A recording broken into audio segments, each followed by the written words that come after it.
to YouTube land. So some of what I've said now is going to be recorded on a permanent basis. Some of it will not be recorded on a permanent basis because I have never got any idea when things will become live.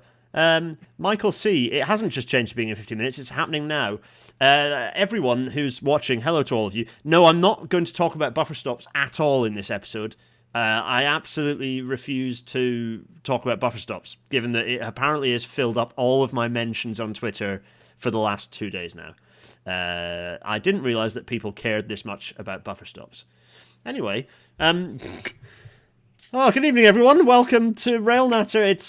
We're here. Harry is here. Harry's at the other end of the line. Hello, Harry. Hello. There we are. Harry is here. We're going to talk about. The theme tonight this is something that's close to my heart because I've been a bit through this journey, although not, frankly, as young as Harry is, which is about getting involved and staying involved with transport policy. What inspires someone who's young and has the world ahead of them to actually get their hands mucky in the messy policy of, the messy business rather of transport policy and the complexities, idiosyncrasies, and chaos about it. So. Before we start, Harry will be with you momentarily. Immediately leave this stream and go and watch. It's a strange thing to say on a Rail Natter, but as we speak, my friend of the show, Mike Asbester, is currently talking on the History for Ukraine feed, specifically the Railway History for Ukraine feed, raising money to send over to Ukraine. Go and watch that. So everyone who's watching this. All of you should immediately leave and go, which is a strange thing to say because Harry and I are about to have a really nice chat. But the thing is, the benefit of this for us is that this is going to be recorded for all time, so people can come and watch it after the fact. And indeed, I'll be plugging it hard over the weekend and on Friday. But right now, as we speak, there are lots of friendly. In fact, if I flick forward to the next slide, you can see all the people who are currently streaming. So there's a load of... No, I didn't want to do that. I'm in the wrong window. And I just press Control-P, which if I'm in PowerPoint, changes me to pen mode. But if I'm in Chrome, it changes to Control-P. You can see all the people who are currently streaming. So Tim Dunn was on at 5. Chris, Sophie as well, Jackie. And right now, Mike, friend of the show, Mike, Tim, obviously friend of the show. Mike Asbester is right now talking about accidents on Britain's railways, safety first. Go watch that. So... everyone should go and do that right now because this is only going to be up for 48 hours, at which point it will disappear into the annals of history, so to speak. And we have, Simone will be speaking afterwards from 9:30, and then Dr. DT, David Turner, deep and personal friend of the show, will be talking about best kept station competitions at 8. So there are lots of things to go and watch, and what you can do, and then finishing up with Francesca, and then Erin. Erin will be closing up. This is going to be, it's already been a brilliant session. Go watch. If you haven't been watching already, you missed him. But if you do that, go and donate, and then you can watch that. But you can come back and watch this next week. We're not going anywhere. Harry and I are going to have a really nice chat. But this recording will not be disappearing into the ether like this one will, and we're not raising money for Ukraine like this stream is. So go and watch that. Harry doesn't mind me saying this. Harry and I are going to have a lovely chat in a minute. Harry, sorry. Yes, hello.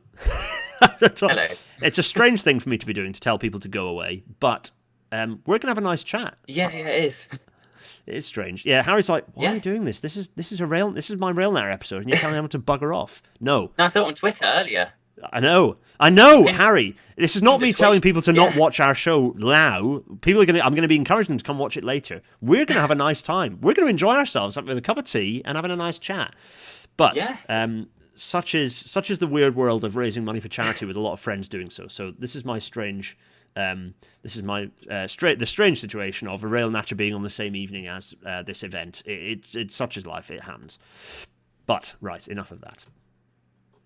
Because Harry and I are here to chat. Well, Harry and I are here to chat about all sorts of things. But really, I mean, I suppose, Harry, the thing that you are rising to prominence through is a brand that you created, right? Sustainable Transport Midlands is a thing that you created, isn't it?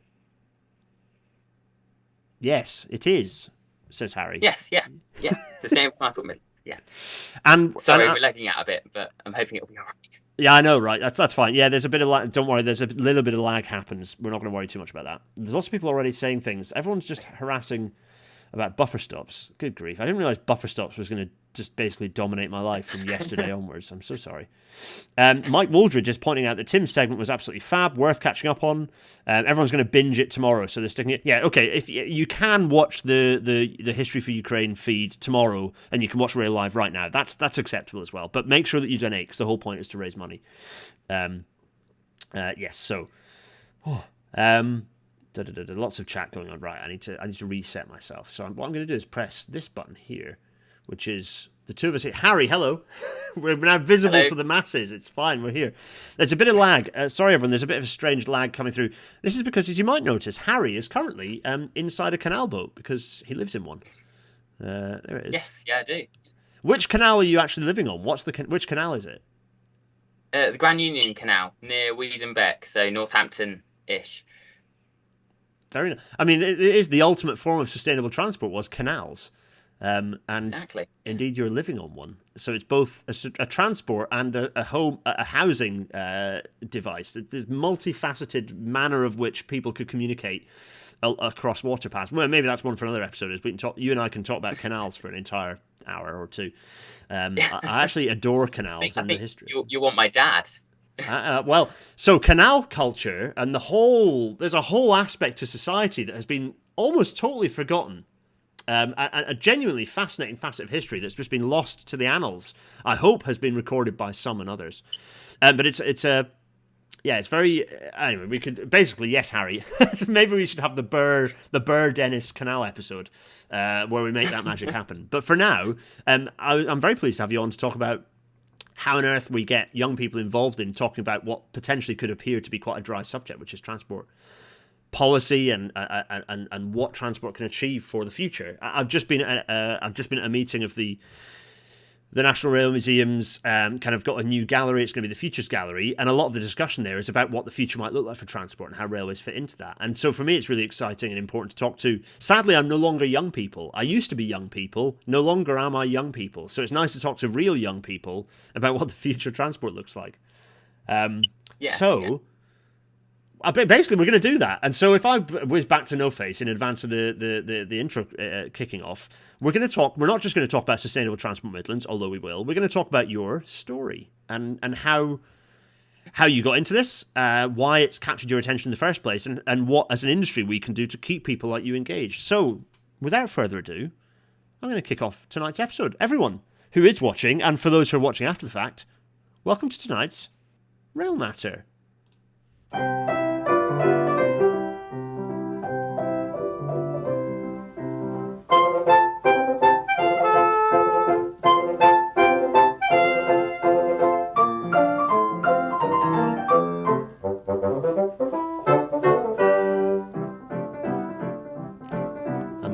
The wonderful Incity 225 fading away. Glorious. There it goes. And we're going to start with this image, actually. Shout out to everyone in the Rail Natter Discord who's been helping me with working on this particular little project. Yes, there are lots of people in the chat. In fact, let's get our little faces up. Let's get our two small faces up in the top corner. Actually, there's been some alt-tabbing. Let's resize Harry so that he's visible to everyone. Yes. So firstly, to all the people in the chat, hello to everyone in the chat. Yes. Matthews PW is asking if I'll be doing more Railroads online streams. Yes, probably, but maybe not this week. It's been a very busy couple of weeks, so it's soon, I'm sure. Graham Harth is saying, hey, Gareth, define young. I'm 65 next month. Well, fair point, Graham. Yes, we are only as young as we feel and those we keep the company of. So, firstly, Harry, what is on screen? This is a bit of a treat for you, actually, because we had a conversation quite a few weeks ago, actually, about... actually, in this specific case, it was about the East Midlands. And it was a bit of a call to action for me as someone who cares a lot about the East Midlands as somewhat of a forgotten corner of Britain's transport landscape, but also in developing what some of the stuff that Rail Natter's kind of crew behind the scenes have been doing.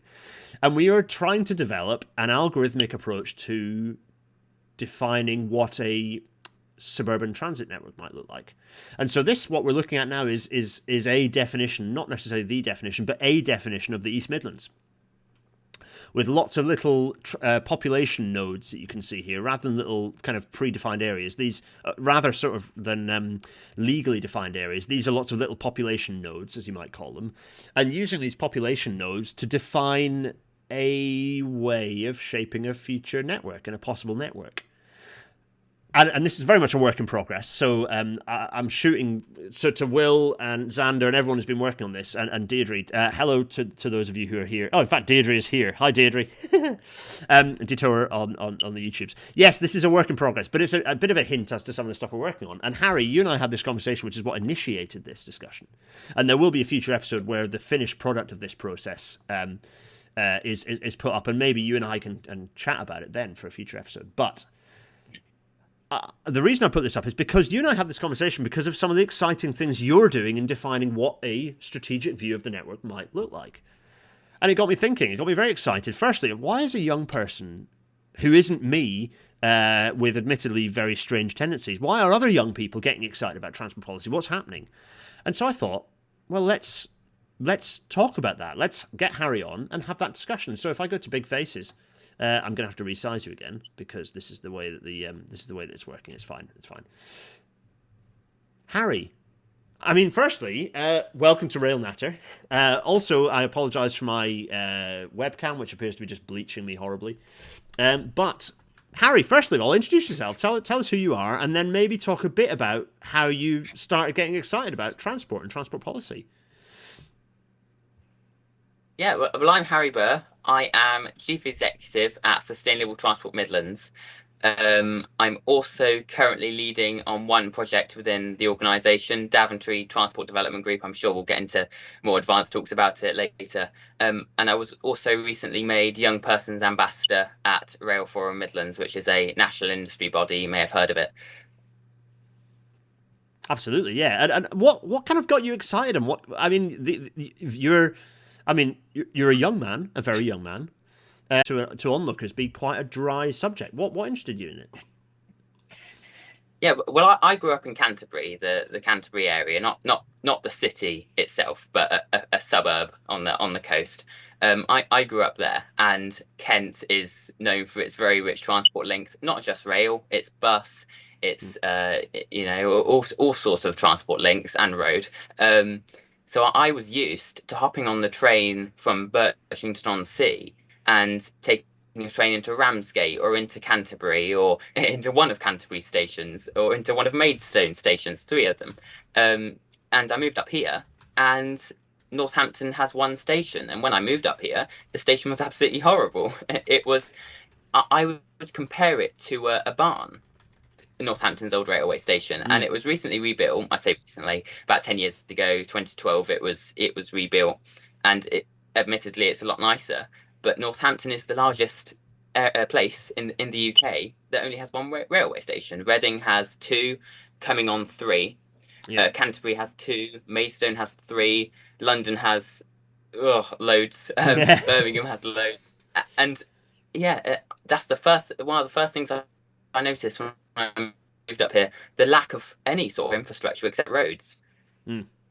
Yeah, for sure. And it's difficult it's sometimes difficult to explain to people how much that has an impact on people's lives. And actually, there was a really good thread. It was either this morning or yesterday morning about someone taking the train between Sheffield and I think it was up through Rotherham and possibly up to Leeds or maybe a bit further afield, explaining the value of some of these local connections that people don't realise. And you know, there's a bit of an assumed behaviour on rail that it's people in a bowler hat on a 9-to-5 that use the railways. And I have to say, when you come outside of the M25, that's not the case. The diversity of people using using the railways to get to work or to kind of do their daily life, it's a huge range of people. And actually, that includes bus as well. People who use public transport, huge range of different people from different backgrounds. It's often forgotten.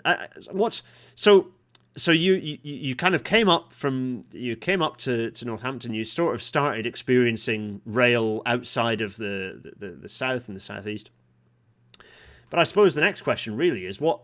So it's all well and good seeing that there's an issue, but what was the first thing that you did that started? What was the first activity you did to start looking at making change, looking at getting involved in the policy itself? What spurred you from grumbling about it to your peers or potentially to your parents to actually doing a thing? What was the first thing you did, and what got you into it? The first thing I did, this is really going back, this was about 2 years ago. Year, I want to say year 9, secondary school, and I recognised a gap in the infrastructure in particular, and that was Daventry. Daventry is one of the largest towns in the UK without a railway station. It's got a population of 25,000 and it's set to grow very dramatically. West Northamptonshire Council, the local authority, is allocating a lot of space in Daventry for new housing developments and new business, and it's growing very fast. And I noticed a gap, and Daventry currently has a half-hourly bus service to Northampton, an hourly one to Rugby, and that's about it. An hourly to Banbury. Can't forget about that one. It was recently temporarily cancelled because Stagecoach Joy wasn't financially viable. But I keep forgetting about that one. Yeah. So does everyone else, by the sounds of it. A gap in. Yeah, I recognised a gap in the infrastructure. There was no railway connection, so I started a campaign to restore a railway station at Weedon-Beck, which is on the West Coast Main Line fast lines, avoiding Northampton. So that's where most of the Avanti West Coast services run through when there's no engineering works. They get an occasional London Euston to Crewe, London North Western Railway, West Midlands train service. And I started a campaign for a new station on that line. The first issue that came up when I started that campaign is the local council, Northamptonshire County Council, it was at that point, which was effectively bankrupt. It banned new spending. So I did really start the campaign at a bad time. Yeah. But I can now say that's changed, and we've redeveloped the campaign over time, and it's become something a lot more well known. Absolutely, yeah, and it's. I mean, there's so many interesting facets in amongst that, and there are so many things we could discuss. There are a lot of themes there that we can discuss, but I suppose one of the kind of interesting things to kind of pick out of that is first that you were pretty young age and recognizing a specific gap, a specific challenge, picking up on it, and I suppose then what went from what was the first thing you did? What was the kind of first time and where did you start? I suppose, okay, let's broaden out. The first question is, as everyone, there are probably lots of young people who realise that transport is an issue and that transport's really important, but there are probably a much smaller number who know what that first step is. So, what was the first step you took to go from someone who cares about transport to someone who was getting involved in trying to shape policy? What was that first step? Well, my situation is quite unique because my parish council made local news because they were starting a junior parish council. It was one of the first in the country. It's very unique, and I was one of the founding members. So I got interested in local stuff in Weedon-Beck, which is where the new station would be, and that's sort of also fed into my campaigning. So I got in touch with the junior parish council chairwoman actually, and we got into conversation about this station, and she said, I think what you need to do is, at that time we had, I want to say, 3 district councillors and 3 county councillors, and she said those are the people you want to talk to. I sent emails. I knew at that time the county councillors were probably going to be the people that, but the first response I got was from a district councillor who is still on the new local authority, West Northamptonshire Council, and he gave me praise and he gave me some advice, and he said a station really needs to be put in for both Daventry and Weedon, which is growing itself. So that was really the first step.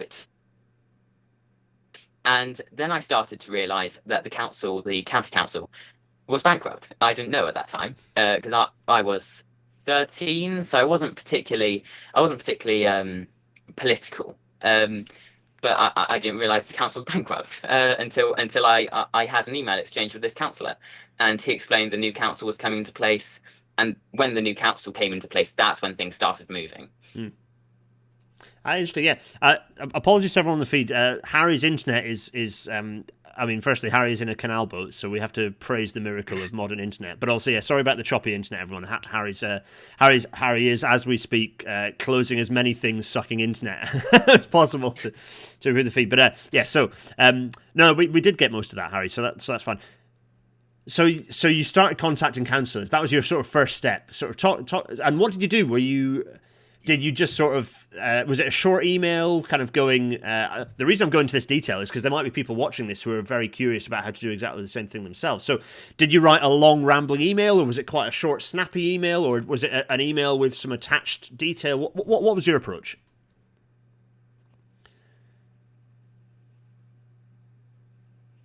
Where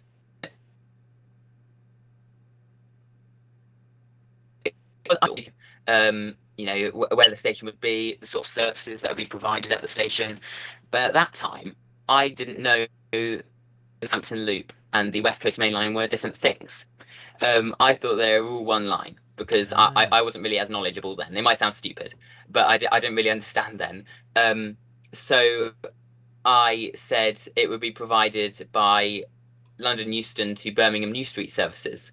But obviously they run via Northampton. So it's those sort of small things that are really important that I didn't realise at that time. But it was a medium-sized email, yeah. Yeah. So it sounds like one of the things, and again, yeah, if you've got the feed open, by the way, on the other laptop, it might be worth closing it because I think your bandwidth is getting really eaten up at the moment. But yeah, so it sounds like one of the things. Yeah, it might be worth closing that one because the internet's struggling a bit. One of the things that so it sounds like your recommendation is to make sure you've done your research. I suppose the challenge there is finding the right sources to learn, but absolutely do your research before you make that contact. It sounds like is a piece of advice you're giving. So I'm going to whiz us into small face. Yeah, and I did. Go on. Yeah, I did do a lot of research actually. I forgot to mention. I wrote about a 40-page white paper, and it included information about the potential services, where the station would be, the need, the business case, or the draft business case. Really. Yeah. I was that similar to the doc? Because we chatted quite a long time ago. Actually, I think someone pointed me in your direction, and we had loads of reports. Yeah, certainly. So we had a conversation. We had a conversation kind of quite early on where you had that document, possibly that document, or maybe a development of that document where you were looking in kind of some pretty spectacular. I mean, given where you were in terms of experience, it was a pretty spectacular document in terms of detail. It really was very impressive. So I've got you here now with here's you with your Rail Forum badge on. And with also a very snazzy pin badge with the Sustainable Transport Midlands or kind of a logo on it. That's very smart. With the then Rail Minister, which is pretty spectacular. So it's an indication of how did you, so from having written that email and had that contact with the with councillors and kind of initiated that and indeed written your white paper, what then led you to reach the point where a group like Rail Forum Midlands were approaching you to be involved? What was the step from kind of that early stage of right here I'm getting involved, I'm emailing councillors, to right an industry body wants me to be involved? What did that look like? That is a long journey, I must say. That was about I'd say that was about a year. That's not that long, Harry. That's not that long. It's not that long for most people. In the rail industry, no. Yeah, so in terms of Chris Heaton-Harris, just to cover that quickly, he's also the MP for Daventry, which created a lot of, you'd think that'd be great, but it created a lot of problems, most notably potential bias. Because if he goes out and supports a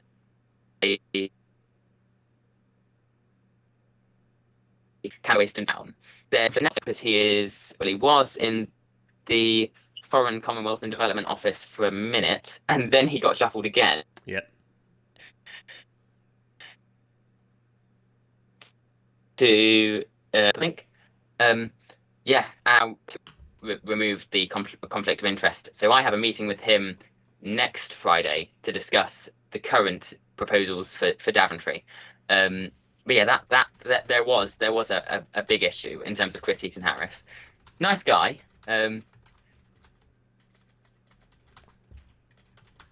Yeah, for sure.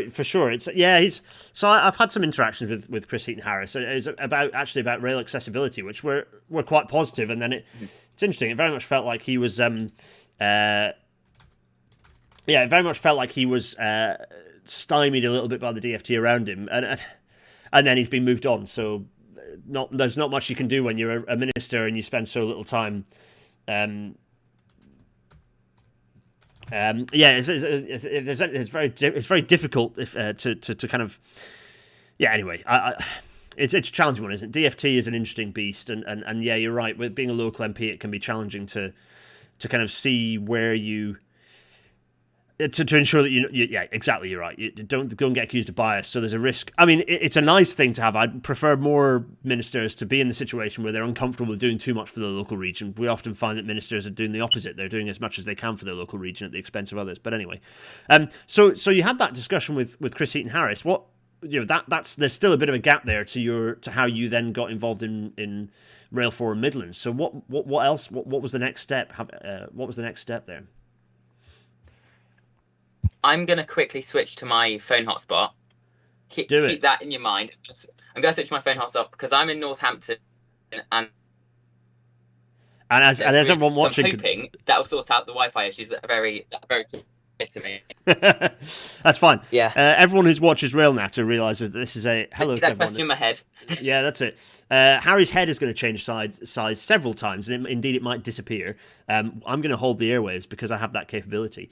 So yeah, it's worth. I mean, for anyone, maybe it's worth me. I'm going to go to my own big face while Harry does that stuff, so we can. Hello, everyone.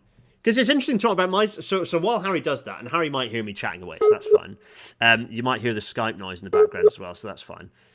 So worth running. Kind of my story on this was quite similar in that I started getting involved in transport stuff, much through Twitter actually. So we have a very different conduit. My experience was through Twitter and actually getting involved in transport policy, also getting involved in organisations I could behind the scenes. So I was getting involved in sort of professional institutions, but also getting involved in some of those organisations that grow skills. And so my angle into getting a prominent voice was through kind of talking about skills, and so through the National College for High Speed Rail perhaps was one of the conduits, through the Permanent Way Institution was another, and slowly through that I realised some of the challenges in skills come from the lack of a long-term vision for transport, and so that lack of a long-term vision then started leading me to, well, in order to have a long-term vision you need to have more of a strategic view, and so data and evidence sort of build that strategic view, and it's sort of this bit of a loop that you get. And I realised actually in order to grow skills we need to be looking at a longer-term view of the industry, and if I tactically go to our two small faces, we'll see that Harry is back in the corner here, possibly on better internet. In fact, maybe Harry, we can go to two large faces to see how that works out. Let's see. I'm very big. It seems to work. It's actually definitely better than your Wi-Fi is. Actually, I can actually see more than 2 pixels for your face. This is good. Sorry, so I was just briefly talking about how my journey was almost a little bit different, because it's weird to think of us as being two different generations, but we are. I'm definitely a millennial, and I'm afraid you're definitely a Zoomer, Gen Z. And so for me, Twitter was a powerful tool, but actually Twitter's what old people use from your perspective, right? So you're... It's interesting that I say Twitter's for old people. Your approach has been the equivalent of a letter writing campaign to local politicians. So yes, there's lots of people here saying they're very proud of you. By the way, Harry. So you've got your fans. Hello, Richard. Yes, lovely. Yeah, Harry is a credit to. Oh, that's nice. Richard Bowman and his nan Sharon. There we go. It's some high quality people joining us and saying hello. Hello, Richard and nan Sharon. Hello. Yes, it's interesting that almost has come full circle. That for me, I was using Twitter and social media, but actually, and I've found that you're not the only person who, to the new people getting involved in transport policy, are almost doing the equivalent of letter writing campaigns, admittedly via the medium of email. So it's quite interesting. So, resuming our conversation now that you've fixed the internet issues. Talk a bit about what that Rail Forum Midlands role actually looks like. What are you doing kind of within that role? Yeah, well, I attended the annual conference on the 20th of October. That was in Derby. Hmm. I was very nervous, and Elaine, even the CEO, she didn't put my little talk on the agenda just in case I didn't feel like it on the day. So I went ahead with it. It was about 10 minutes of me talking on stage about STM and how I got into campaigning and Daventry's project. And I did that. I connected with some people. Karen Heppenstall, who's the rail. Oh no, I've forgotten. Head of rail. She's head of rail for Midlands Connect. Yeah, that's it. Yep. I saw Chris Heaton Harris for what I think was the third time I've met him in person. So we just bump into each other now. It's a normal occurrence. So that happened. I went home that evening. I had tweets to deal with and I had emails to send on the train back. But then I want to say about a week later, Elaine emailed me and she said, the board really liked your talk at the annual conference, and we'd like to see how we can work together. So she came down to Northampton from what I can assume all the way from Derby to meet with me in a Starbucks to discuss how we can integrate STM and the Rail Forum. And we came to the conclusion that the best idea is for me to become Young Persons Ambassador and for STM to become a member of the Rail Forum. So like WSP and Network Rail and EMR, East Midlands Railway, all members of the Rail Forum. We're also a member now, just for free, which is great. But we are a not-for-profit, so... it's worth saying, for anyone who's watching, like, a barrier for involvement in lots of these kind of local democracy sort of organisations, these sort of pseudo sort of industry body / representation of council bodies, is that they have a fee. And I say this because I started an organisation that I'm transferring into being into a new format. Permanent Rail Engineering is my equivalent of Sustainable Transport Midlands, and it was with a broader view. So you and I we've kind of followed almost in some ways similar paths here. Permanent Rail Engineering, I started as a limited company, which is a dreadful idea. Never do that, everyone. What you want to do is try and, particularly for this sort of an organisation, what you actually want to do is create a community interest company, because it's much the legal framework within which that company sits is much easier. The returns that you put to Companies House and HMRC are much more straightforward. And this is stuff that I wish I'd told myself when I started bloody Permanent Rail Engineering a long time ago. It felt like a good idea at the time, but actually I regret the path I took because it's created a lot of administrative headache. But it's interesting that so my almost advice to organisations like organisations similar to Rail Forum Midlands is have a facility to create a fee-free membership for an organisation a bit like Harry's organisation, because that's a good way to get people involved. So I mean, firstly, Harry, you should be very proud of yourself that someone like Elaine was coming down to see you and get you involved. And I think it speaks to a mixture of your enthusiasm, but also your interest in understanding the detail. Like, it's clear that you have a deep understanding and a passion for understanding the detail. And very much to your credit. And that's why people like Elaine are coming to find you and get you involved. Which I suppose leads us a little bit to our next. There is, by the way, to those who there is a little bit of a pip happening down the microphone. I think it's an internet-based thing. Apologies for anyone who's getting a headache from that, but it's not too painful. It's fine. Oh, actually, you know what? There is a question from the audience which B Crossing off of the internet is asking. Is this what you? Okay, the question is, can you ask him if this is his dream to make the case for rail herd and to improve the country? But I'm going to modify that question slightly, which is. Is this what you saw yourself doing a few years ago? Is this kind of as you saw yourself doing, or is it are you kind of just letting things happen and it's exciting and you're kind of following it as it comes? Well, when I had my first news article, because we made the press quite a lot when we launched the Weedon Station project, what it was then, it said in my first news article that I wanted to work for Google in London. And yes, I did. I was all technology, IT, Linux, all that sort of thing. I was very computer focused. I liked computer science. I liked all that sort of thing. But then I had lockdown, and I came out of it rail focused, transport focused. I still retain my computer knowledge, but I'm also quite rail focused now. So I think my dream has changed. I Hmm. still like to work in London, but I don't think I want to work for Google anymore. I'm sorry, Google, but You've lost out, Google. Sucks to be you.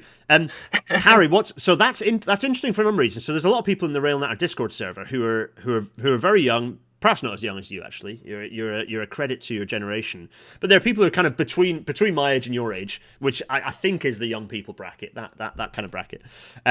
You're making me feel so old. I'm going to feel so decrepit by the end of this episode, having chatted to you. It's worrying, but. A lot of young people who have lots of interest in programming, in software design and development, in systems integration, and sort of looking at holistic system stuff, which I guess maybe is some of the things that got you interested in what made you think Google was a good idea, is that you have that systems view, that which actually very nicely maps onto transport, because transport is not a simple linear thing. It's a really complicated system of lots of interplay and lots of complex things.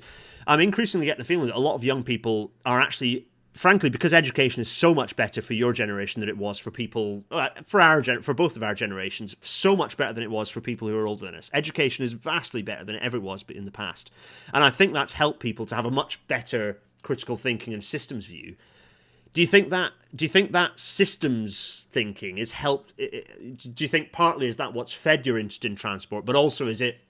Do you think that's how you've been taught, and also do you think that's equipped you well for looking at the sort of the complexity of transport as a system? well, I'm going to go quite broadly on system because I have built my own system in terms of what STM call the project development strategy, which is Okay. a long 50-page document of how we go from an idea for improving the network or introducing a bus service or introducing a new station to having that campaign launch and getting stakeholders on board. And I follow that very, very strictly. It's a recent thing. It's only about a month, 2 months old, but I have been following that very strictly because I like running through a process and I like everything to be, streamlined and efficient. And you'll see that theme throughout STM. It's a very efficient and structured organization. So I can see my camera keeps changing Yeah, it's size. because of the bandwidth. It's because your internet is sending me more or less pixels per second. So I don't worry, I'm on it with my mouse, adjusting your face size frequently. It's fine. No one on the stream minds. They know that they all know how shonky Rail Natter is. Don't worry. It's a far less effective and professional outfit than Sustainable Transport Midlands is, frankly. We're very systemized, we're very efficient, we have digital things in place that make everything look all structured and nice. So I sometimes get into dilemmas, I get headaches because some things don't link up with other things. So that really bugs me. So I am a very systemized person. I try to be minimal, if that makes sense. Yeah. And I think that did feed into the rail industry. It's a very well, Network Rail, let's take that as an example, restructure every other week. Yep. And I think that's the case for STM too. We really interesting. Restructure every other week, just because sometimes it's fine. Everything's structured fine, and I like it. But then other weeks I decide, you know what, that's not linking well enough with another thing, so I have to go out and restructure. And it's not it. The stakeholders don't mind, and the public doesn't mind because they don't notice. But internally, it can get a little bit complicated, but I just can't settle, if that makes sense. Absolutely. Well, there's a benefit to being agile. I think that's certainly true. And to be honest, with the rail industry that's changing, being able to change and shape what is essentially a lobby group like yours is valuable. It's useful. It's useful for people to know, because you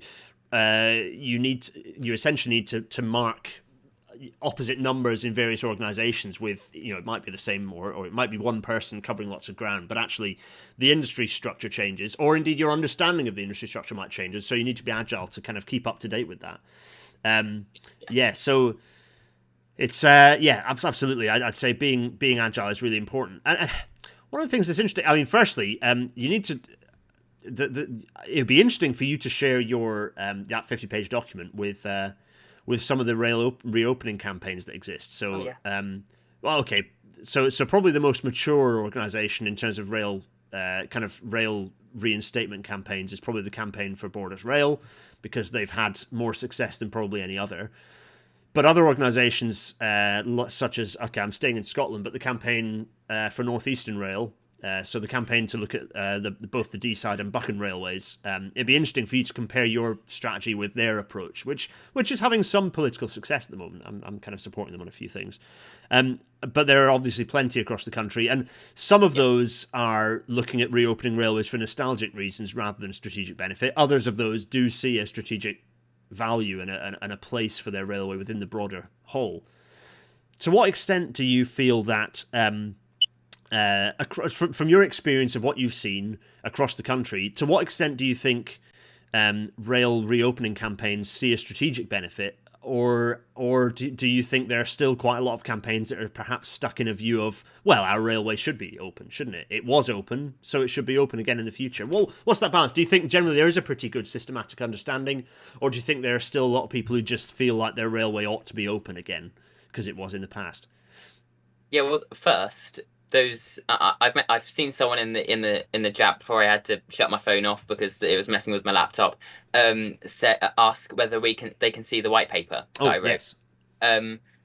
Yes. I have no idea where it is now, but it's been replaced with a much nicer white paper that is easier to read, and we got professional help. It's currently private to the committee that's running Daventry's rail improvement campaign, but as soon as it's available, I will send it to Gareth, who can do what he likes with it. Project development strategy. It's in a really awkward place at the moment because it needs approval from STM's Executive Scrutiny Committee, which is basically our, how do you explain it? They give friendly, critical advice to STM, and they're really useful. If any of those three members are listening, so need approval from them. Then we'll make it public, because it is a really good document. Absolutely. Yeah. And it'd be interesting to see it collaborated with from other people, because other experiences might be different. So it'd be interesting to see what people's response to that document would be. Yeah.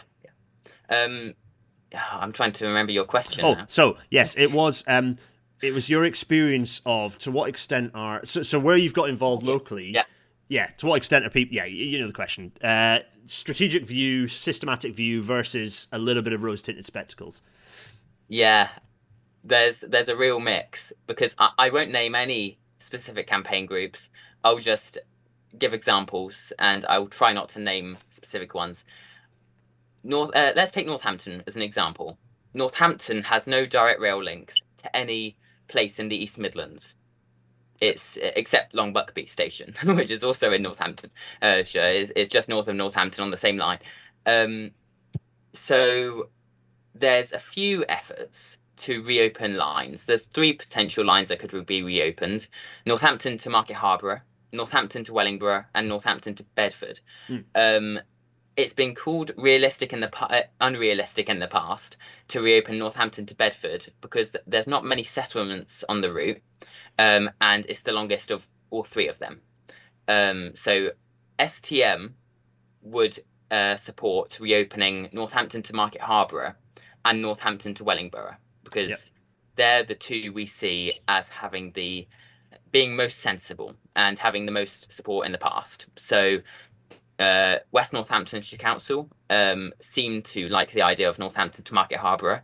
Northampton to Wellingborough has a higher population en route, and it's shorter. It's the shortest of the bunch. So it would essentially create another Northampton loop, if that makes sense. So you could divert services. They would avoid Kettering, but they would provide a service to Northampton, which has a population of about 225,000. So it's one of the largest places in the country, and I think it's the largest town in Europe.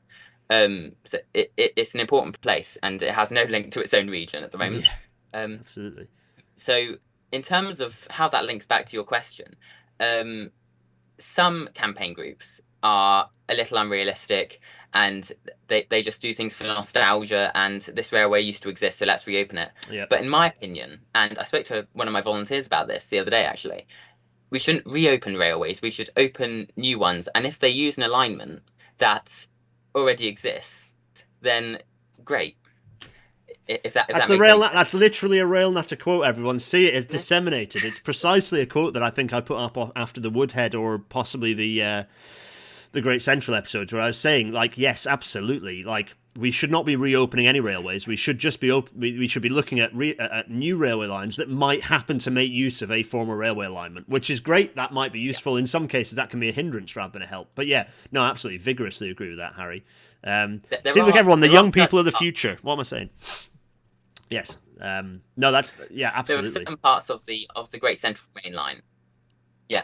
Sorry, what were you saying? I interrupted. No, you didn't interrupt at all. I interrupted you excitedly, jabbering on excitedly about rail Natter quotes. Yeah, it's certainly and it's interesting, isn't it? Because the Great Central passes quite close through your the back of your the kind of your neck of the woods rather, and I'd say that of all the people who have nostalgic views of what the future might hold, people who care deeply about reinstating the Great Central Railway often fall into those traps. Yes, it's a very common thing. Michael C is indeed quoting me back at myself, which is Michael C is saying, just because closing a railway was a bad idea doesn't mean reopening it is a good idea. Well, indeed, I did say that, yes. Yeah. Oh, that's it. That's very interesting. Right. Okay. I'm going to go back to my notes now. So let's move the conversation on. Well,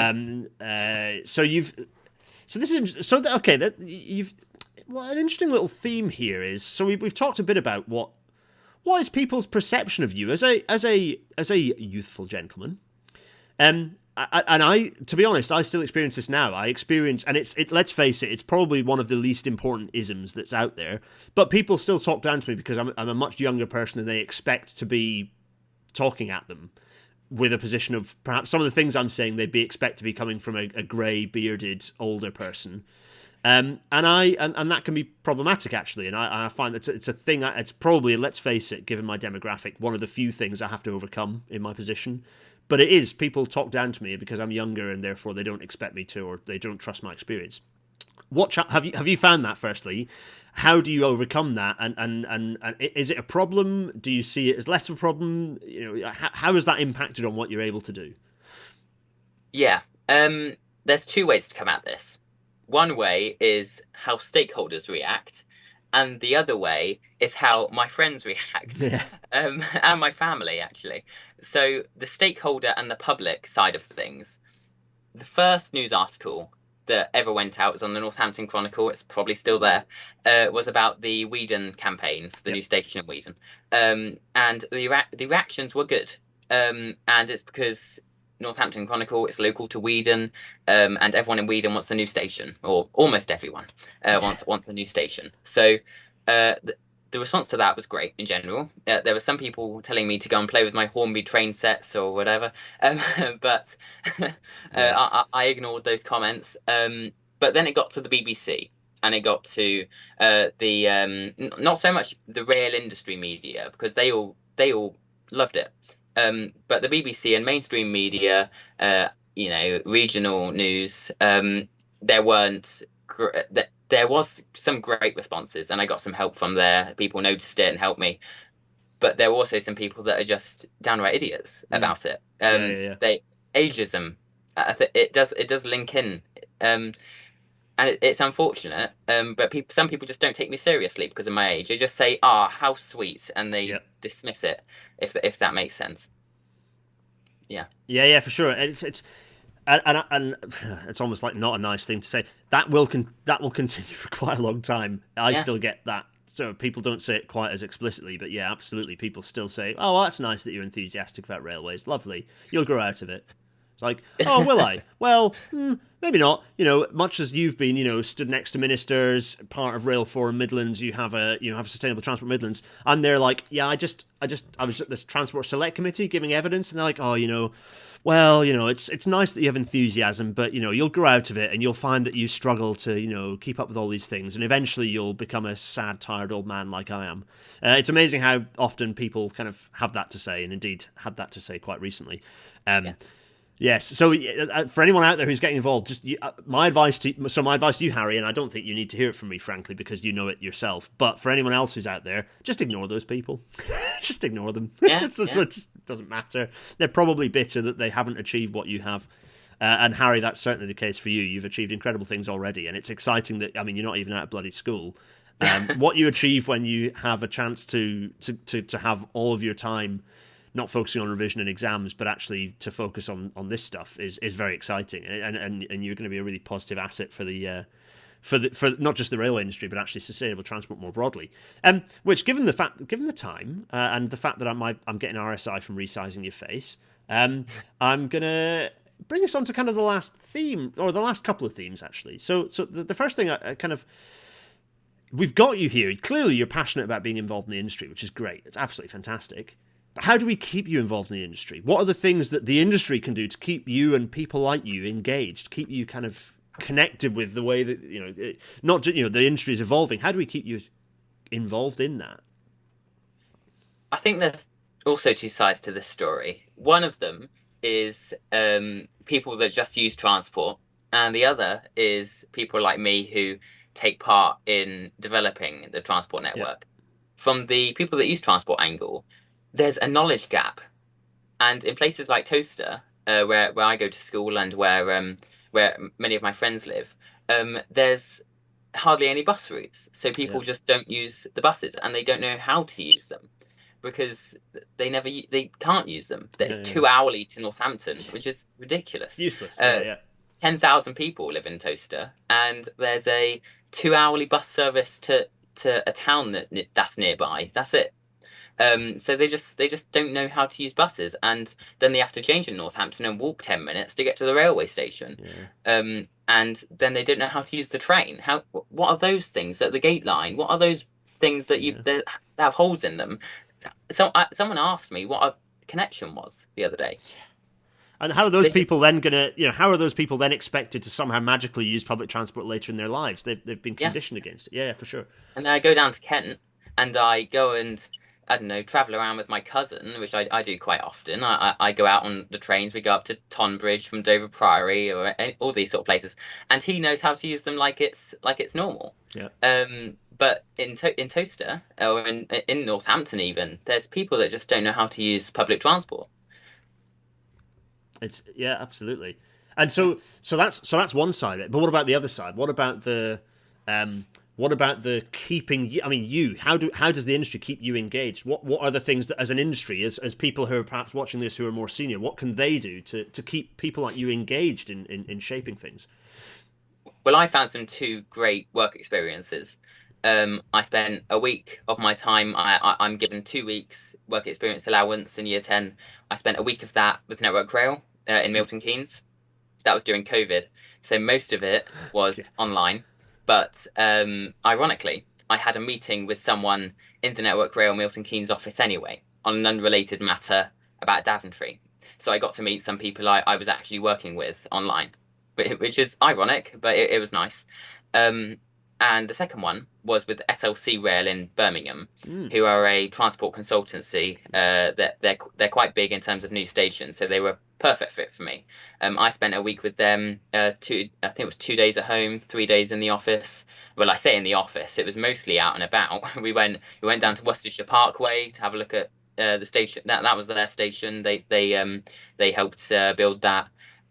We went to a university station, which is being rebuilt as part of the West Midlands rail programme, I think. So I went out with SLC Rail then, and those are the sort of things that can keep people in the industry. That SLC Rail experience was really great. I'm not just saying that because I got to go on trains all week, but I'm saying that because although that was great, I'm also saying that because I got some real experience from it. I got to present to the managing director on how they can utilise Great British Railways and benefit from it. I sat in an office for a day and I met people on Google Meet or Microsoft Teams, I think it was, internally and outside of the organisation. Coventry City Council, because they've got their new station, only recently opened. I went up there the other day. It was very nice. And those sort of experiences keep me in the industry too. It's fun. And something similar happened with Avanti West Coast. I went up to Birmingham with them, and we took the train down to London and had a conversation with their head of network development and planning, I think. And we talked about Daventry Parkway, and we talked about my future in the industry. And it's these experiences that have really encouraged me to stay in the industry. And of course, I like developing the network, or assisting in developing the network. So Absolutely, yeah. I mean, Harry, it's quite clear that you. I mean, it's quite clear that you have not just enthusiasm but knowledge about. Like, lots of people can have enthusiasm, but to be able to back that up. I used to give this advice to people who are interviewing for to join the industry. Actually, I used to say there are two things you need: you need fire and you need focus. So passion without knowledge isn't particularly useful. Knowledge without passion isn't particularly useful, and having both is really powerful. And you absolutely have both in spades. I'm very excited to see what you do as you escape from school. Keep studying. Studying is important. Having a broad knowledge is really, really critical. But also, I'm very excited to see what you do when you kind of depart the industry. Richard Smith in the chat is saying that he's very impressed with the fact that you've overcome a thing which can blight a lot of transport plans, which is, but that's not in our plan, which is the idea that what's in your plan is a fixed idea. So people have a very kind of salient a view on what is, and I'm quoting Richard's words actually, they base their transport plans on what is salient rather than what is strategic. So it's like, but we can only do that, we can only do that. Like, oh, we can only ever get funded to do that. We can only get funded to do that, rather than going, what do we actually need? And have that vision. Because actually, if you shape your plans on what can be funded and what you think is realistic within the next 2 years, there's a decent chance that plan is just not robust. It's not gonna stand the next changing government, the next changing council owner, leadership, whatever it happens to be. If you base things on evidence, on strategic vision, they will transcend all of that short-term politics, and they will continue to be really important. And Richard, it's a very good point. And I think, Harry, that for me and what I've seen in the conversations we've had before this episode, it's clear to me that you're interested in that longer term strategic view of what's right for transport. Yes. So, right, there's lots of good chat down there. I think, Harry, that's been brilliant. It's been a really good chat. We've already. I told you the hour would go. It's 19:57 already, right? It's disappeared. It's disappeared. I hope you've had fun. Right, but we'll come back. So if you've got questions, everyone, there are people watching live. If you've got questions, pop them in the chat, and we'll come back to them. But as ever, I shall do my outro before we get back to those questions. I'll do a bit of outro. So firstly, to everyone listening to this in audio-only format, apologies for the slight connectivity issues. That's my fault for not stress testing with Harry at the start, so I take full responsibility for that. But actually, we got there. Once you change your phone, Harry, it's been grand. So yes, you can listen to this in all good podcasting platforms. As ever, patreon.com/Gareth Dennis is where to support this and to make sure that it can still happen and all such good things. PayPal.me/Gareth Dennis also can be helpful. Also, it gives you an excuse to throw either supportive comments or abuse at me if you wish to do so. You pay me for the pleasure. GarethDennis.co.uk/Discord is the Discord server. And indeed, if you want to get involved in some of the stuff that we hinted at, Deirdre was in the chat, as was Xander. Hello, both of you. And shout out to Will, who's doing a lot of good support on that stuff. And in fact, that map very much is his efforts thus far in unpicking a kind of an algorithmic approach to defining a transport system. If you want to get involved in that stuff, come into the Discord server where it happens. You request to me that you want to get involved in supporting the Permanent Rail Engineering and the Network 2050 work, and you can get stuck into supporting that, either programming or stress testing or data wrangling. You can get involved. And then lastly, yes, Mascot, if you're listening, I need to prod you to double check that the Abolish the Treasury mugs are up there, because I want to buy one to have it at work. So yeah, Mascot, if you're listening, but also yes, to everyone else watching, yes, the Rail Natter merchandise is there for all to access. It's all there for you to have fun with. A reminder, right now, as we speak, Railway History for Ukraine is happening. You could, as we speak, be watching. You could be watching Simone talking about relief on the rails, tracking the mobilization of Europe's railway network to evacuate Ukraine's victims of war. You could be understanding how the railways have stepped up. Really, that's happening right now. In fact, it's just finishing. In fact, so you can go back and watch it for the next 48 hours. In fact, who is about to start? None other than our dear friend, everyone here's dear friend, Dr. David Turner. He's going to be talking about some interesting perspectives on the railway between 1880 and 1939. So go and watch that. Go and get involved. Next week, so the Carmen episode, which was original, I didn't really know what the shape it would take. And Rail Natter is a flexible format, and this is an example of where it's very useful for it to be so. We were taking a detailed look at the final report, and rather than being one episode, it's probably going to end up being at least 3 episodes. So part one, we kind of did a broad overview and we started looking at the first of the three C's. The first C being CDM, Construction Design Management Regulations. Basically, we looked at drainage and the problems with the drainage. The next episode is going to be looking at crisis management. So we're going to spend an hour looking or more looking at crisis management in detail in the report, which I think is really valid. And then I think probably an episode, there'll be the episode after that will be something else, and then we'll probably have the third part, and probably the final part will follow, which will be looking at crashworthiness. So that's next week's episode 100, 108. Oh my goodness, 109 episodes of Rail Natter. Good grief, Harry. Sorry, you may have heard me laughing. I saw a comment in the live chat that said, sounds like a smoke alarm needs its battery changing. Yes, it does. It's been running out of battery for about 3 months. So that's what it is. Okay, so I thought it was an internet blip, but it is literally that your fire alarm needs its battery changing. There we go, everyone. And send it to my dad. Very good. Right, so some questions, some thoughts that we have here. Michael C points out that even in the public transport-filled southeast, Michael's encountering people unfamiliar with how to travel on trains far too often. It's interesting, isn't it? And actually, I think it's one of the benefits of. I don't think that free travel for everyone is necessarily a good idea, and indeed, there's evidence that there can be negative outcomes from that. However, people under the age of 18. Giving them free transport, a bit like Scotland does actually. I still have my old Young Scot card somewhere. If anyone remembers what that is, who's from Scotland, giving young people free public transport incentivizes them to get to know the system, which can be incredibly powerful and incredibly helpful. Because frankly, if you've got young people using public transport as a matter of course, exactly as you say, Harry, becomes instinctive, and that's very hard. And also, those people then complain when the public transport is poor, which it clearly is in your neck of the woods. Very, very, I think that's I didn't really bring a question in there, but I just did an observation. Right, okay, so, so Diamarker 100 asks, first they apologise for if their question's already been answered. Don't worry, Diamarker 100, it has not. If they were looking to do work experience in this industry, where should they look? Which, Harry, I think if we expand that question, who did you contact to get your work in your kind of industry experience? And what are you kind of, maybe you have some kind of a couple of top tips associated with work experience for people your age? Okay, so Network Rail, I got through Elaine, which is actually how I met her. Elaine Clark, CEO at the Rail Forum. Steve Jones, who is the secretary of the Rail Future East Midlands branch, put me in touch with Elaine to figure out how I'd be best placed for my work experience, because I had to do it. So he put me in touch with Elaine. He put me in touch with, I want to say the assistant to Andrew Haynes, the executive assistant to Andrew Haynes. Wow. Who, yeah, I know. We had a meeting with. I had a meeting with him, and he got me in touch with someone at HR in Milton Keynes, and they set up the placement.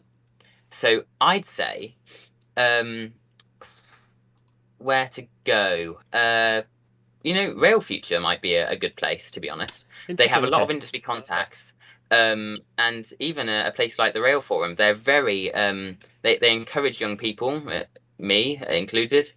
And in fact, if there's a work experience placement you want to do, I might have a contact at a company that you're interested in going to do work experience with, even maybe just do a Google. Some companies have pages on it. I think there's a big transport consultancy that have a work experience page. I want to say it's Arab. I think they have a work experience page on their website. But if there's someone you think I might have a contact with, email me.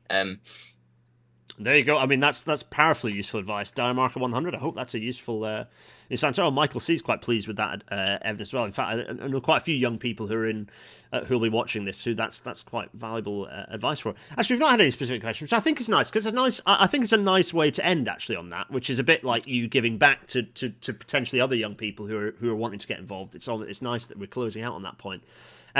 Harry, it only really remains for me to say that this has been a really nice chat. I knew it would be. I knew it'd be a really nice, enlightening little chat. I hope that's been all right for you. I know it's been a bit shonky with the internet, but that's we can blame the government for just not building decent infrastructure of any kind, whether it's railways or internet. So that's fine.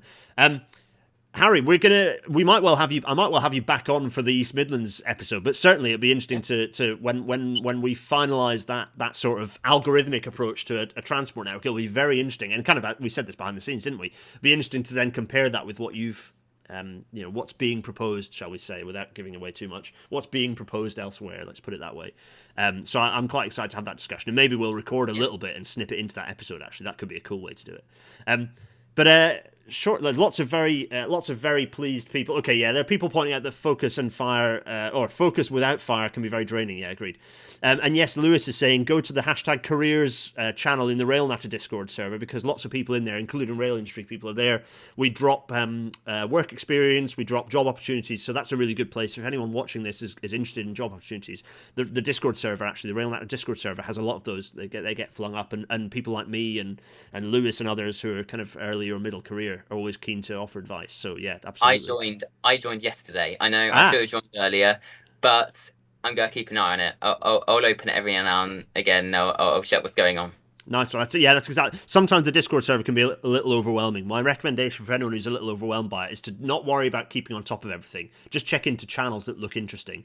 And there's a little bit of a channel juggle that I still need to do, but I've been avoiding it because it involves deleting channels, and that's scary. But generally, people are very excited. For anyone who wants to know where they can find the Discord server can be found at garethdennis.co.uk/discord. In fact, I'm going to do this right now. garethdennis.co.uk/discord. I have the power to type this in to the chat, and people can go in there. And in fact, that has not worked as a link because YouTube is strange. But anyway, that's if you copy and paste that into your web browser, it'll get you where you need to go. Right, I've dithered. This is classic me at the end of an episode. I've dithered horribly. Harry, have you got any last thoughts or words that you'd like to share before we depart? Anything you'd like to say? You're allowed to say, nah, I've said everything I want to say, mate. Last thing I'll say, STM, we're looking for volunteers. And I know there's a great audience here, and we'd appreciate anyone who's interested. transport-mids.com / I think it's idea now, because we made it a posh campaign. transport-mids.com / idea. Apply to become a volunteer. We'd really appreciate it. It's one of our main problems at the moment, lack of people. But thanks for having me on. This has been it's been great. No, it's been an absolute pleasure. And if any family members are watching, Harry is a credit to you. So just putting it out there. If the grandparents are still watching. My nan, I know that. No, absolutely. Harry, it's been a genuine pleasure, and it's not the last time that we'll be chatting on here. Not at all. Everyone else, thanks for watching. Absolutely go over and watch Dr. David Turner. If you haven't already, go watch Dr. David Turner on the Railway History for Ukraine channel. But for now, Harry and I shall bid you a farewell. Cheerio, everyone. Cheerio.